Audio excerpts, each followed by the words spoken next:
VTV ગુજરાતી.comની ધર્મયાત્રામાં આપ સૌ દર્શક મિત્રોનું હું ડૉક્ટર મહેન્દ્ર પંડ્યા હાર્દિક સ્વાગત કરું છું. જય ગણેશ.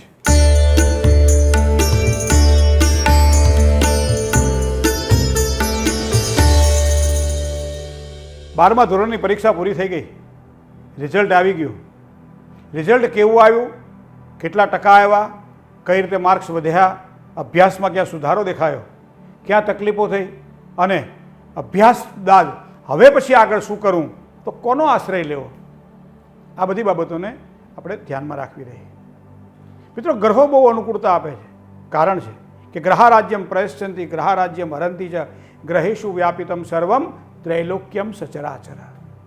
ગ્રહોને પ્રાધાન્ય જો આપવામાં આવે તો તમે જોજો, દરેક વ્યક્તિને જે પ્રમાણે ઘરનો નકશો બને છે અને એ પ્રમાણે પ્લાન તૈયાર થાય, નવું મકાન નિર્માણ થાય છે. કોઈ પણ વાહન બનાવવાનું હોય તો એ પહેલાં કંપનીવાળાનો નકશો તૈયાર કરે છે અને પછી વાહન બને છે. કોઈ પણ વસ્તુ કરતાં પહેલાં એના નકશાની જરૂર પડે છે, એના પ્લાનની જરૂર પડે છે. અને મારા ને તમારા જીવનના ભાગ્યના સરવૈયાને જોવા માટે કદાચ કોઈ જો પ્લાન હોય તો ભગવાને ઘડેલો આપણા માટેનો પ્લાન છે કે આ પૃથ્વી પર જન્મ ક્યારે થયો અને એ સમયે નભોમંડળની અંદર ગ્રહોનું સ્થાન શું હતું અને ગ્રહોના સ્થાનના આધારે મને તમને કઈ ગતિની પ્રાપ્તિ થશે. અને એવા સમયે 12 ભાવને જોઈ અને અલગ અલગ ભાવના સ્વામી અને અલગ અલગ ભાવમાં રહેલી રાશિઓ દ્વારા વ્યક્તિના ભાગ્યનું ઘડતર કઈ રીતે થશે અને કઈ રીતે જીવનમાં સારો વિકાસ થશે એ વાતો આપણે જાણી શકીએ છીએ. અને એના માટે એક જ માધ્યમ માત્ર હોય તો એ જ્યોતિષશાસ્ત્ર છે. જ્યોતિષશાસ્ત્રની અંદર તમારા બાળકની કુંડળીમાં તમે જોજો, તમારી બાળકની કુંડળીમાં 5મો ભાવ છે, વિદ્યાનો ભાવ છે. વિદ્યા સ્થાનની અંદર કોઈ પણ ગ્રહ શુભત્વને જ્યારે આપતો હોય ત્યારે બાળક વિદ્યામાં ઉત્તીર્ણ બને છે, સારા માર્ક્સ મેળવે, સારી ટકાવારી મેળવે અને એના કારણે આગળ જતાં અભ્યાસમાં એને તકલીફ નથી પડતી.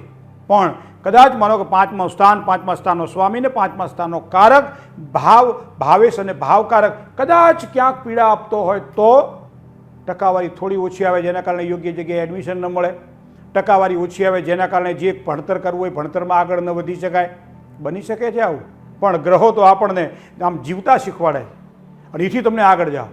તો પ્રાઇમરી, ઉચ્ચતર અભ્યાસક્રમ અને ત્યારબાદ ડિગ્રી, અલગ અલગ પ્રકારે ગ્રહોની સંજ્ઞાઓને આપણે જન્મકુંડળીના દ્વારા જાણી શકીએ છીએ. અને એવું જ જન્મકુંડળીને જાણવા માટેનું માધ્યમ જો 5મું સ્થાન છે તો એ વિદ્યા સ્થાન છે. મિત્રો, વિદ્યા એમને નથી મળતી. પ્રિય બોલવું અને સજ્જનતા દાતારી સુરપંથ એતા અભ્યાસે ન મળે. એ બીનું કૃપા ભગવંત, ભગવાનની કૃપા હોય, પૂર્વજન્મના સંચિત કર્મો હોય અને પૂર્વજન્મના સંચિત કર્મોના કારણે 4 કે 5 વર્ષનું બાળક જો ગીતાજી વાંચી શકતું હોય, 6 કે 7 વર્ષનું બાળક શ્રીમદ ભાગવતનું પારાયણ કરી શકતું હોય તો એની પાછળનું તત્વ એ આગળના જન્મનું કંઈક લઈને આવ્યું છે. અને વિદ્યા પ્રાપ્તિ માટે આગળના જન્મની પૂર્વ ભૂમિકાને બાંધવા માટે જન્મકુંડળીની અંદર કોઈ સ્થાન જોવાનું હોય તો એ પૂર્વજન્મના સંચિત કર્મોનું સ્થાન એટલે 5મું સ્થાન છે. અને 5મા સ્થાનની અંદર સંતાન સાથે સાથે બુદ્ધિની સાથે સાથે વિદ્યાને પણ પ્રભુત્વ આપવામાં આવે છે. એટલે 5મા સ્થાનને ભૂલવું ન જોઈએ. સંતાન કયા વિષયમાં આગળ વધશે, સંતાન ગાણિતિક વિદ્યામાં આગળ વધશે, સાયન્સ લઈ અને કોઈ પણ પોતે મેડિકલ ક્ષેત્રમાં આગળ વધશે અથવા તો એન્જિનિયરિંગ ક્ષેત્રમાં આગળ વધશે. અલગ અલગ પ્રકારના પ્રવાહોમાં સંતાન કયા પ્રવાહમાં એન્ટર થાય અને એના કારણે એને સારી સફળતાની પ્રાપ્તિ થાય. એ સુગ્ન જ્યોતિષી, જેને સંસ્કૃતમાં દેવજ્ઞ કહેવામાં આવે છે, એ દેવજ્ઞ સારી રીતે આપણને બતાવી શકે છે. પણ જે પ્રમાણે 5મા સ્થાનને જોવું પડે એ જ પ્રમાણે સુગ્ન જ્યોતિષી શું કરશે, 5મા સ્થાનથી 5મું સ્થાન એટલે 9મું સ્થાન પણ જોશે. કારણ કે 9મું સ્થાન ભાગ્ય સ્થાન છે. પૂર્વજન્મનું સંચિત કર્મ તો મને પ્રાપ્ત થયું છે, પણ એના દ્વારા શું મારા ભાગ્યનું નિર્માણ થયેલું છે. અભ્યાસ દ્વારા મને સારી સફળતા મળશે, અભ્યાસ દ્વારા હું નોકરી કરી શકીશ, અભ્યાસ દ્વારા મને ધંધાની અંદર સારી સફળતા મળશે. કયા ક્ષેત્રમાં સારી સફળતા મળશે? ઘરની દૂર રહું તો અભ્યાસમાં મને સારી સફળતા મળે, ઘરની સાથે રહું તો વિદ્યાભ્યાસમાં સફળતા, સાથે સાથે પરદેશ જવું અને મને વિદ્યાભ્યાસમાં સારી સફળતા મળે. કેટલી બધી વસ્તુઓ વિચારવાની છે.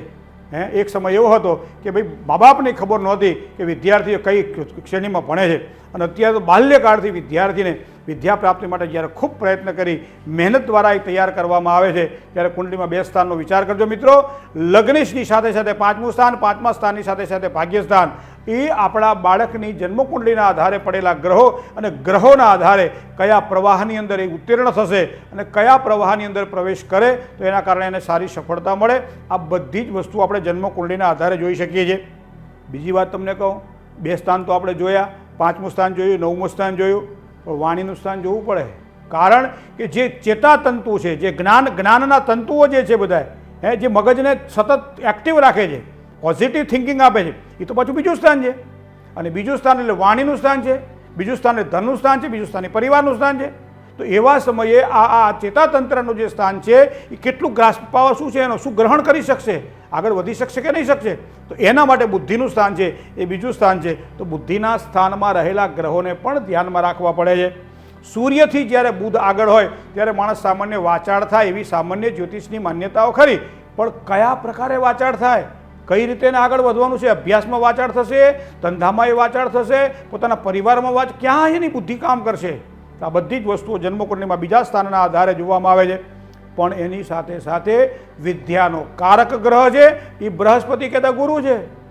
ગુરુને ધ્યાનમાં ન રાખીએ, કારકને ધ્યાનમાં ન રાખીએ તો આ તો કોઈ પણ વસ્તુને ભરતી વખતે ઉપરના ભાગમાં જેમ ઢાંકણું વાગતા હોઈએ છીએ આપણે, અને જેના કારણે અંદર પડેલી વસ્તુ સચેત રહે છે, એ જ રીતે આ ગુરુ જે છે એ ઢાંકણું છે કર્મનું, એને સુરક્ષિત રાખે છે. તો પાંચમું સ્થાન, એ પાંચમા સ્થાનનો કારક ગ્રહ એ બૃહસ્પતિ છે.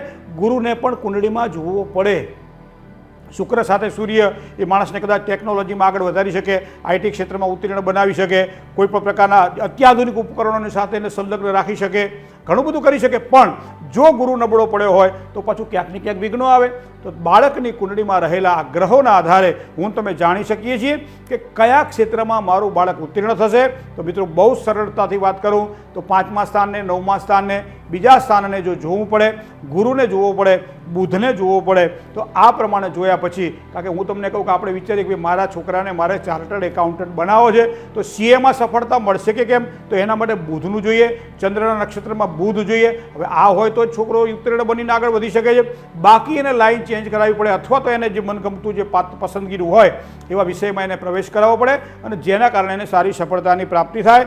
બુદ્ધિનો કારક બુધ, શ્રેષ્ઠતાનો કારક ગુરુ, પાંચમું સ્થાન, નવમું સ્થાન અને બીજું સ્થાન. કુંડળીમાં બાળકને જોઈ લો, ન ખબર પડે તો સારા શુકન બ્રાહ્મણને બતાવી લો, યોગ્ય જ્યોતિષીને બતાવી લો, અને જાણો કે બાળકની કુંડળીમાં રહેલા ગ્રહો એને કઈ દિશામાં આગળ લઈ જશે.